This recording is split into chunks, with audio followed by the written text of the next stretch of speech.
Hi, everyone. Welcome to my basement where I have a tiny little corner to do things just like this.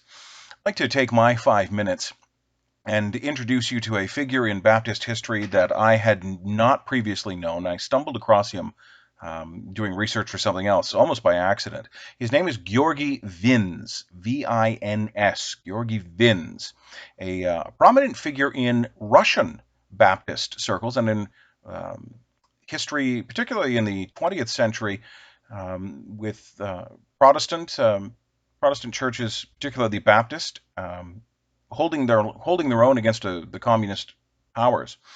Just give me a few highlights, and I think in the commentary section I'll post maybe a link to a book that he wrote called "The Gospel in Bonds," which details the almost 8 years he spent as a prisoner in the Soviet gulags, as well as maybe a link to a book that his daughter Natasha wrote called "Children of the Storm." Maybe just a few highlights about this man. Absolutely fascinating and a real example of what it really is, what it truly means to live the life of a persecuted Christian, and what is sometimes involved in sacrificing in order to live out a life of faith. Georgi Vinz's father was actually an American citizen. He was American born, but of Russian descent. His name was Peter Vinz, and his Peter went to Siberia in the early 1920s as a Christian missionary, and so his son Georgi was Russian born there. However, his father ended up getting arrested for his missionary activities around 1930. He was released for a short while in 1933 and then was sent back to prison where he died 10 years later in 1943. So, uh, Georgi was mostly raised by his mother, Lydia, and he had some siblings as well. Once the Second World War broke out, they were still living in eastern Russia, but once the Second World War broke out, they moved to Kiev, which is currently in Ukraine, but in the time period we're talking about, this is still all part of the Soviet Union. So in Kiev, he was qualified to work as an electrical engineer for a while, but did attend with his family once he had his own children. He had Natasha and first was and then Peter, and then I think they had a second son as well. But once he married, settled down, started to work as an electrical engineer in Kiev, he would regularly take the whole family to Kiev Baptist Church, which is maybe something that we don't think a lot about. We tend to, if we even think about religion in Russia, it's probably a uniform block of Russian Orthodoxy, but there are a fair number of Protestants and a fair number of Baptists within Russia.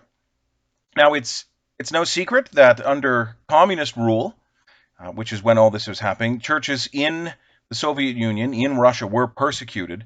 But I'm not entirely certain that we today here in Canada realize just to what degree those churches suffered. I have some notes here. When the Communist Party first took over Russia, Baptist and Methodist churches were actually encouraged, but only because increasing numbers of Protestants bled power and resources away from the Russian Orthodox Church. By the time Stalin arrives on the scene, however, these churches have grown to be a threat to centralized power, threat to the government, and so in 1929, the Russian government imposed a bunch of limitations on the churches, including the one Russian Baptist church in Kiev that Georgi Vins was a was a member of. What they started by doing, a rule came down from the Central Party in Moscow that children could no longer attend church. His daughter Natasha writes in her book that there was a very sad day when she was told by her grandmother that they could no longer come to church, and so her parents would alternate Sundays. This was a very long-term goal by the Communist Party to basically starve churches into non-existence over the course of even a couple of generations. On top of all that, though, there were certain things that, if your church was going to remain open and you were a pastor of a Russian church, there were certain things that the government mandated you could and could not do. And apparently, the pastor at the Kiev Baptist Church towed the party line. Eventually, Georgi Vin said, "This is not who we're supposed to be. This is not what we're supposed to do." He publicly berated the pastor in that church and then left, taking several families with him. His daughter Natasha recounts how they would then take their services outside of Kiev. It took them 2 hours by bus and by commuter train and by train. They would go 2 hours outside the city. They would then start to meet in the woods, and despite having no pastoral training, sometimes you've just got to step up and fill the role that needs to be filled. Georgi Vins became a pastor of basically a Baptist congregation in exile, but still remaining true to the gospel, true to proper doctrine, and of course, true to Christ. Of course, something like that couldn't fly for all that long. Georgi Vins was eventually arrested. He spent 3 years. He was arrested twice, actually. His first arrest was 3 years at a lumber camp in the Ural Mountains, after which he was released for a bit. Later on, he would be arrested again. This time in the late 60s, early 70s was his arrest. I'll put my notes up. I've got four more that I can fit into 5 minutes here. He was arrested the second time, again, just for pastoring, being a faithful pastor and not doing what the government was making churches comply to do. The second sentence was supposed to be 5 years in prison, followed by 5 years of exile.